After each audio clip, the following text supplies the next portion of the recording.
दुआ के साथ ड्रामे में जो हालात बनते हुए नजर आ रहे हैं। नौशेरवा गजनवी ने पहले कभी भी दुआ के ऊपर शक नहीं किया था, चाहे जिस किस्म की भी सिचुएशन हो जाती थी, लेकिन वो दुआ के ऊपर शक नहीं करता था। लेकिन अब कशमाला ने जो चाल चली है, जिस तरीके से वो सरफराज के साथ मिलकर जलील कर रही है दुआ को, सरफराज बार बार घर आकर जब यही बात कहेगा कि दुआ भी मेरे से मोहब्बत करती है और मैं भी उसके बगैर नहीं रह सकता और दुआ की ही खातिर मैंने फिजा को तलाक दी है, तो जाहिर सी बात है उधर फिजा नाराज हो गई है इसके साथ, दुआ के साथ कि तुम ही वो लड़की थी जो बारात वाले दिन ना मेरे शौहर के साथ भाग गई थी और तुम्हारी ही वजह से मेरी जिंदगी हराम हुई है, वरना मेरी जिंदगी खुशो खुरम होती। अब देखो मेरा बच्चा होने वाला है और मैं किस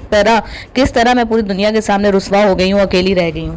लड़कों के साथ चक्कर चलाती रही तुम, मिलती रही उनके साथ तुम, भागी तुम, लेकिन मैंने तो कभी कुछ भी नहीं किया था, ना कभी किसी लड़के के साथ बात की थी, ना मैं कभी किसी से जाकर मिली, लेकिन फिर भी मैं जलील हुई। वहां से मायूस होकर जब अपने घर आएगी, वो सारी बात जो है ना नौशेरवा को बता रही है। अब वो कोई बात छुपा नहीं रही, सिर्फ इसलिए कि कहीं मेरा घर तबाह ना हो जाए, कहीं नौशेरवा भी मेरे खिलाफ ना हो जाए। लेकिन वही हुआ, कशमाला की हरकतों की वजह से नौशेरवा अब सख्त तरीके से उससे पेश आ रहा है और कह रहा है कि तुमने अपनी बेवफाई का सबूत दे दिया जब तुमने चौकीदार को कहा कि सरफराज को अंदर आने दो। अगर तुम्हें उससे कोई इंटरेस्ट है ही नहीं तो तुम्हें उसको घर के अंदर बुलाने की जरूरत ही क्या थी। दुआ के लिए जो हालात बन चुके हैं ना वो इधर की रही है और ना ही वो उधर की रही है, यानी कि अपने घर जाती है तो वहाँ पे फिजा बैठी हुई है और वो इसको ही कसूरवार समझती है, और जब घर आएगी तो कशमाला कान पे कान भरती चली जाएगी नौशेरवा गजनवी के, और नौशेरवा भी यही सोचेगा कि हाँ मैंने इस औरत को तवाइफों के अड्डे से जो उठाया था तो ये मेरी बहुत ही बड़ी गलती थी कि मैंने कीचड़ का फूल जो है ना अपने कॉलर में लगाने की कोशिश की, लेकिन उसने अपना दाग तो छोड़ना ही था